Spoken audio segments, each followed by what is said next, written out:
Let's figure out the fraction between 1/8 and 1/2. So here's how I think about it. If the denominator is the same, then I can just work with the numerators. So that makes it a lot easier. So I'm going to keep the 1/8 as 1/8. And instead of 1/2, I'm going to multiply the numerator and denominator by 4. 1 times 4 is 4, and then 2 times 4 is 8.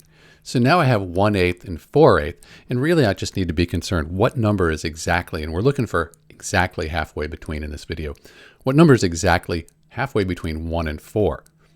What you can do, rather than kind of do a trial and error, you could just take 1 plus 4 and divide it by 2. That'll tell you what number is halfway between 1 and 4. So 5 divided by 2, that equals 2.5. So we could say 2.5 over 8, that's halfway between 1/8 and 4/8, or because those are the same, 1/8 and 1/2. But this decimal here is a little weird, so let's just double the numerator and denominator.